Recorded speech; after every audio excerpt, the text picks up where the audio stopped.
it's Wednesday, it's Celt Day.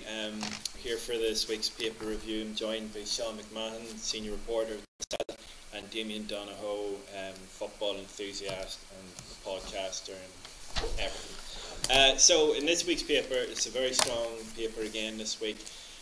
We have the terrible story on the Call family tragedy. So the Call family are seeking a full inquiry and a law change after the murders. And then on a more positive note, we've got 140 new jobs to be created in Cavan. That's 100 for Kingspan and Kingscourt and 40 in EMCA in Coothill. So good news there. And we have discussion on the new Fine Gael candidates for each of the electoral areas. The National Executive have taken the decision to put 3 new candidates, 1 for each area. So most intriguingly, I suppose, is Sean McKiernan, formerly of Baileyburn, who's now moved into Cavan Turbot. We'll see how he gets on. We also have a story by Sean here covering the JPC meeting. We'll have a wee chat about this as the thieves are targeting trailers, tractors and quads now, and there's some interesting developments came out of that that we'll have a wee chat about. And also Sean did a story on he spoke to a person from the VFI, the Vintners Federation, who say that the government have ruined rural pubs. I think there's a lot of people that might agree with that. And in sport, we've got an unusually upbeat Damien here to tell us about Cavan's incredible win over. You wait forever for a goal and then you get 3. That's it. And then Paul Fitz, also is worth mentioning, did a great interview with Owen Duffy, the Shercock boxer, who's got a big fight coming up. So it's really worth a read. But let's start with the news again, Sean. Like it's like the Haw family murder is just one of those stories that really I try to avoid in a personal perspective, but it's just so bleak and grim. But the Call family have been brave enough to do a really interesting, in-depth interview with RT's Claire Byrne Live. We followed that up, and so there seems to be a little bit of progress in it, with the Minister for Justice seeking to meet the family. So, while it made harrowing watching Damien on the night, I think it was important that the programme happened and bring a bit of enlightenment to the subject, because maybe the blanket of depression was a catch-all phrase during the time the investigation was going on and the funerals and all, and maybe since then. And I think the family maybe, or I understood that they're a bit irate that it's a catch-all, that the depression could be blamed for no matter what happens. And I heard different psychologists on radio in the last few days saying that there needs to be a deeper investigation, overall analysis, and the Call family seem to be wanting an inquiry to find out all the facts and put them out there and let people decide. And maybe, like other subjects that were taboo in Ireland, we need to tackle the whole depression issue and the broader spectrum of it, and well, really work out whether a person maybe that has depression have the capacity to be, as somebody might have said in the past, mad and bad at the same time. It's beyond our capacity to analyse that. Maybe psychiatrists will do that in the future, but all these facts have to be analysed and put out there. It's like the sex abuse thing covered up for years with the church and all. I think this is another taboo thing that it's not easy for the Gardaí investigating it. They do their best, and lots of people. It's very sensitive, and there was a school and young people involved, and lots of psychologists and people were put into the school to take care of the children and monitor their behaviour, make sure that nothing untoward was alleged to have happened there. Well, the matter was raised in the Dáil, wasn't it, on Monday? Or on Tuesday, sorry, the Taoiseach said that the Gardaí are conducting a review of family murders, and hopefully there'll be lessons learned out of that. Like, do you think the inquiry is required to delve further into this issue? I certainly do, because from being in Ballyjames stuff and the area generally, people still have questions. They may not talk openly about them, but I think like the abuse in the church and in wider society, all these things needs to be explored in depth by people that have the capacity to do, and I think a public inquiry is needed on the the whole family who have been very brave, and the Cole, Cole family, yeah. sorry, they're very brave. They need to have that inquiry expedited as soon as possible. Yeah, well, that's the most striking thing to come out of the interview, is just the dignity and respect that emanates from Jacqueline Connolly and Mary Call. So hopefully they're looking at the inquiry to try to learn the lessons to help protect other vulnerable women and children. So hopefully they get progress, and I think there is a groundswell of support there, amongst the politicians and the community. So hopefully we get progress, and the Minister of Justice, well, hopefully he seems willing to discuss it with them, so hopefully he makes progress there. But on a more upbeat note, there was 140 new jobs. Sean, what would that do? Always positive, and I know Kingspan is a brilliant company up there in East Cavan for many decades there, and the Mortar family, and they sponsor sport, of course, and Cavan GA and other sports as well. Brilliant to see 140 jobs. I think it's a highly mechanised plant for the cladding, and to explore the future of that to make it totally safe in all respects, and fire retardant and all the other aspects as well. Yeah. And it's a brilliant breakthrough for Cavan industry. You were saying it's a windfall not just for King's Court and that, but well, between 140 jobs between Coothill and King's Court, you're bringing in a huge amount of Cavan. As I said, I don't want them jobs going to Monaghan people. No. Let's keep them in Cavan. But they're right on the border area, so it is good news for Monaghan as well as Cavan, in fairness. But it's 140 families that's going to benefit from this. That's a lot. At minimum. Never mind the knock-on effect into the local economy of their spending increase in that area. So, I know people talk about the IDA and bringing in investment. It's local people. It's the EMC in Coothill, local owners. Morta's obviously in King's Court, local owners. These are local people who have provided local jobs, and they should be put on a pedestal and applauded for this, because the government isn't doing much for them, but the local people are. I'm fairly sure MCA won a business award, didn't he? Anglo Celt business award a few years ago.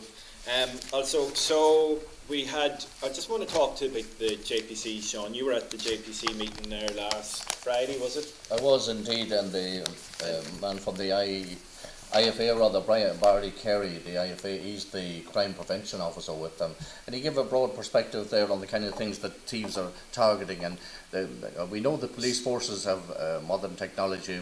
Well, we'd hope that they have most of it anyway. They're always looking for more, and that's something that needs to be expedited. To keep up with the thieves, they are using drones now, Damien. We discussed off air there, and they're flying them over over farms and even over Garda stations during the time that the Gardaí change over, to see how many guards are out on duty, or how many cars are in, or are they all in having a break or having tea, or see what the guards are actually at the time, see could they do more raids in an area. But they do fly over farmyards and businesses as well, which is something that the Gardaí, I suppose, will have to get up to speed with. They also detected vans in recent times in different parts of the country with these drones in them, and when they took the card out of the drones, they actually saw the footage on the card showing that they'd flown over the Garda station. Also a courthouse in a particular town, and a number of farms, and I think even a cattle mart as well. But the Gardaí, they've altered the way they respond in the crime too. They have. The IFA liaison with the Gardaí and the Commissioner. Heretofore, in many areas, the Gardaí could not go outside their own area, or division rather. If they were in Sligo Leitrim division, they couldn't really follow criminals into maybe Ballyconnell or somewhere.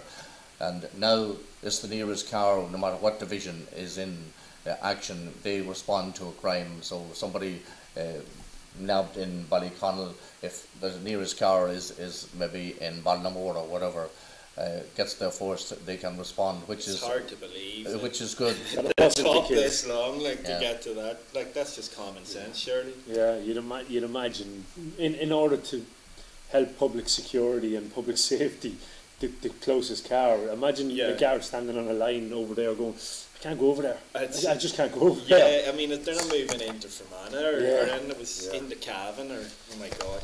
Anyway, thank God there's progress with that.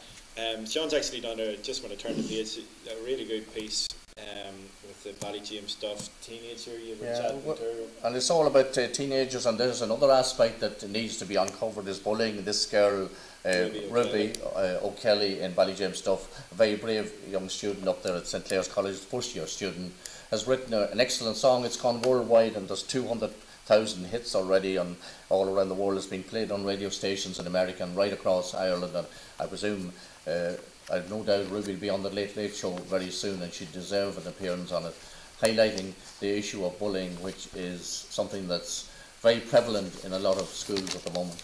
Well, you were busy this week, Sean. You were also out, this last story we're talking about in the news, about Eamon Danning of the Stray Sod. It's just, we all know that pub owners are finding it hard these days, but he has an interesting perspective on it. He's the chair of County Cavan Vintners Federation, and he was saying that he believes that there's a change in culture underway, whereby due to the Gardaí checking for people drink driving the morning after, he believes that people are going to the pub earlier and leaving earlier. The point he made at the outset, I suppose, when I went out there, Damien, was that the zero tolerance message that got out there initially, that if you were stopped the next morning and you were over the limit for drunken driving, there was no way that you were going to be allowed to walk the white line or get any tolerance, or that the Gardaí couldn't let you go at all, that you would be done in your car, taken off you and you brought to the Garda station. That scared a lot of people, but he says people are beginning to return now when they realise, and the VFI rather, are putting out an online campaign and also video to illustrate that the law in relation to the limits hasn't reduced. It's the more strict law in relation to the fines and they putting you off the road immediately if you're found the next morning to be over the limit. But the law in relation to what you can drink, the actual 50 to 80, that hasn't changed, Damien. That's something the VFI wanted to point out. But the problem is it's in the vagueness, because you could have a beer, and I could have a beer, and Damien could have a beer, and one of us might be over, two of us might be under. You just don't know. Yeah, and I heard a lady talking on radio recently that she had some wine at a christening the day before, and she was going to work the next day she was travelling the country. In fact, she was stopped about 11 o'clock, and the roadside test showed that she had failed, and when she was brought to the barracks she actually passed. So there's a it's a bit vague there with the roadside test can put you down, and she was mortified. I think she went live on radio after to talk about it, but that just illustrates the fear factor that's out there. Oh yeah, but the fear factor is having a good thing as well. Like, I mean, we are less deaths on the road, mercifully, from enforcing the strict drink driving. The important thing is, and I think in the point he makes, is that get out early, get home early. Yeah, if Irish people can get rid of this culture of the love of the lock-in, let's get rid of that. There's no need for us to be drinking until 2 or 3 o'clock in the morning. Let's finish up our drinking. It's all right for you to o'clock. say that now you're a mature daddy. This is true. When you were it's easier. Yeah, when you were 21, like you wouldn't have been. But it would be like, and I was just making the point off air that in Cavan Town, Ballyhaise, Butler's Bridge, you've got the local link, which goes on a Friday and Saturday, I think until something around 10 o'clock. So, if you want to have a couple of pints and jump on the bus and get your lift home, it's available to you. Yeah. That's something I think that people should be jumping into. €3 brings you across the local link from wherever, Butler's Bridge to Cavan Town or vice versa. You couldn't go wrong with it. I think it's a great idea. I think in tandem, if people start to get into this idea that, well, do you know what, there's a soccer game or there's a Gaelic football match on a Saturday, Sunday evening or whatever, I'm going to go out, watch that, have a couple, jump on the bus and go home. What's the harm in that? I think it's the late night drinking we have to as a country change that culture. Yeah. Eamon makes that point there, that he's a lovely Sunday evening scene and the people come in at 6 o'clock and they have something to eat and they have a few drinks and they go home at 9, and he's calling for the culture to change. And there's a publican, he's in rural Ireland, and if he's in favour of it, maybe other publicans can follow suit. The only thing he says there, that the rural link doesn't go out to the Drong area, so he says there's not even a bus stop outside the pub. But Eamon is positive that they are coming back. And another thing is he has his own 7-seater and the people are left home, so there's nobody left stranded. But it still remains that the people the next morning, Damien, is the problem. But if you're a 25-year-old looking at Kurt, in rural Cavan, are you going to go to the Stray Sod No, you're going to to go to town, and then so you're going to be out late. Yeah, but you've got to learn the responsibility of those late drinks that the next morning you just can't drive. I'm talking about maybe the people that are past that stage of life. And the funny thing is that I don't think there's that big of a drink driving culture with younger people. They're responsible, right? Whereas I think when I was growing up, there was always a couple of idiots that done it. You know, we've all made mistakes, and that's it. But I don't think that happens as much. The court pizzas are full of people who are slightly older. Yeah, you know. Yeah. So I personally think that's so. Well, the only thing you know more about than drinking. I think I know more about everything than drinking lately. But is football. So tell us, you must be over the moon with Cavan finally beating the mighty Roscommon. Yeah, as I said in the paper, they got the monkey off their back and they kicked it well out of sight because it wasn't just a win, it was a comprehensive win. And realistically, 9 points didn't flatter Cavan. It probably flattered Roscommon in the end. Such was Cavan's dominance. Like, Cavan missed so much in that game. 21, I made it 21 missed chances, on top of the 16 that they scored. So it was a great performance, great attacking display, which Cavan supporters love to see. They got annoyed last year looking at Cavan against down in Brewster Park in a negative style. Same down in Auckland. They've seen attacking football under Mickey Graham's management, and I think what you're going to see now is bigger crowds growing into Cavan games. It was because a of it. Crowd Over 6,500 at it, I think it was. So and that's going to get bigger, I'd imagine, because the final game of the league, you've the Dubs coming. And Mickey Graham doesn't look like he's going to set up negative against anybody. He's just going to push up on teams and try to take them on. And hopefully the final game of the league will become irrelevant. If we bet Tyrone and we bet Monaghan, you could go out and go with abandon against Dublin, knowing that you don't need the points. But look, that's a big, tough ask. Well, here, how much was that win informed by the sending off? I've heard a few people say that. I didn't think so personally. I've heard a good few people say that, but like, Cavan had got their second goal at that point. I think they were 4 points up at the juncture when Harney was sent off. But for me, Cavan were in control of that game the whole way through.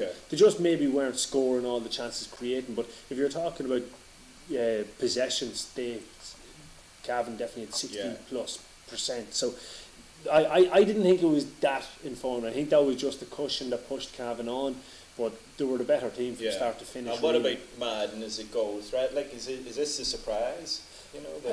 Not to anybody who's seen him play club football, maybe at county level. And what I liked about it was over in Mayo he had a tough time. He didn't play well, and I'm sure he'll not mind anybody saying that. But his bounce back and to come on or to start obviously against Roscommon and score 2 goals. Magnificent goal. Well, the first one was coming in tight angle, very little to shoot at, and hit the roof of the net. I like the second one because of the way he was running away from the ball to catch it, like over his head. Very difficult skill. Marking, but the funny thing was that if you look back, if you can get a chance to see it, his moved both the defender and the sweeper. He was running out towards his left hand side and then cut back, and then so the defender and the sweeper both fell for that turn, cut back inside, and then it was a brilliant ball by Niall Murray, who was exceptional for Cavan, along with Martin Riley. So both Cavan and Fermanagh on a high. Thank you for that segue. Let's go on. And we must mention Leitrim are on big this one. Terry's winning matches. Do you think, Damien, when players are allowed to play football like Cavan is being allowed at the moment and kick the ball, they done analysis on the Dublin game the other night, and we all think Dublin's hand passing all the time. But they do use hand passing strategically, but they use the foot pass quickly to the forward line very quickly and to target men, and that's what Cavan seem to be doing on Sunday. I think that gives players confidence. Did you feel a better confidence in Cavan? They weren't like horses with blinkers on them with this hand passing back and maybe back to the goalkeeper. But that's so negative that it can get into the psyche of players, that if you let players go out and express themselves and kick when they deem that it's on. Yeah, I was fearful after 3 defeats in the opening 3 rounds that the players would kind of detract into their shell, and that can happen under certain managers where you made a mistake on the ball and your immediate reaction is, well, that time I tried to kick it, so I'll go for the safe pass, which is a hand pass. But we didn't see that didn't come to the fore. So again, it's exceptionally good management that they continued to encourage, while Cavan made less mistakes with possession of the ball, take out the shooting end of it, they created the chances. So there was development in that, they got better on it. And I think other years, in the last 2 years, you'd have heard discontent about a player not happy in the panel and not happy. I've heard none of that. You know, they seem to be happy, they seem to be enjoying their football, enjoying the training sessions, and I'd say a lot of it is down to the fact that they're being told to go out and express themselves. You know, make the right decisions on the ball, keep possession of the ball, but keep on trying to go forward. Do you think Tyrone seems to be with Stephen O'Neill? I saw him shaking his head the other night when they passed the ball and passed it back to the goalkeeper, that on Saturday night Tyrone will be doing something similar to Cavan. They're kicking the ball forward as well. It'll be a fascinating game, but if Tyrone reverts the type and goes all negative, it can throw Cavan into being negative too. I don't think they'll do that at home, will they? Well, you see, what Tyrone reverted to on Saturday that was interesting enough was going back to a zonal defensive structure. So they have certain players tagged to mark individuals, and then they have banks of 3 and 4 at the half-back line, maybe 1 at the full-back line, 3 on the half-back line, and 4 across the 45-metre line or a little bit outside of it that are covering zones. You know, they're still going to bring the big numbers back. It's what they do then with the ball. Are they leaving 1 or 2 outlets up there? I expect a defensive display from Tyrone, considering the Cavan scored 3-13 last week. Do you think they leave that man with the red hair at full forward? He didn't really stay at full forward. No, he was out the field. He did a lot of it in the half back line, and if he plays it there, I'd be happy enough, because Cavan have had a man, as I said in the column this week, have a man that has always in I think 3 or 4 attempts has always nullified Peter Hart, and that's Martin Riley. He's phenomenal at doing it. The only worry about it is if Peter Hart stayed in the full forward line, you're taking Martin Riley away from our attack, where he scored 1-3 last week. So I think that's a judgment call. If he comes out around the middle of the field, let Martin Riley go, take care of him, and Martin can still outplay him going forward. I personally believe Martin Riley on top form is every bit as good as, if not better, than Peter Hart on top form. I know it's a big call. It's a big call. It's a big call, is right. I mentioned for the I'll mention it later because you're still on sport. Just the preview, Damien's preview of the Cavan Throw match. Hopefully, there's a good crowd going up to Oma. It's a nightmare to get out of. But anyway, that's on page 81. And is there any other sports worth flagging up? Yeah, the Cavan ladies had a wonderful win on Saturday up in Killincare. There's a match report from that. They got their first victory of the league, and in dramatic circumstances, as you already mentioned, a lovely in-depth interview with Owen Duffy, the boxer. Talent. Yeah, wonderful from Paul Fitzpatrick there on it. And then there's also a bit of handball. Where it's surprising. There's 3 Ulster juvenile titles for Cavan at the weekend, and then St Mogues are preparing for an Ulster final as well in the football. There's some rugby in it as well, and there's also next week, I think, the Ballybay beat St Aidan's of Cootehill on the 19 Ulster final yesterday. There's a match report coming into that next week as well, just in case people are looking out for it. So jam-packed on sport. Excellent. And Sean, you were out in Ballygym stuff? I was. The 66 Frolics rehearsals are in full flight, and the show, laced with comedy, music and dance and great entertainment, will be starting on March the 7th and 8th. That's on the Thursday and Friday night. So make sure you book and get along to the Frolics and Ballygym stuff. They're all looking forward to seeing you. Very good. Here, thanks very much for joining us, and we'll see you next week. Cheerio.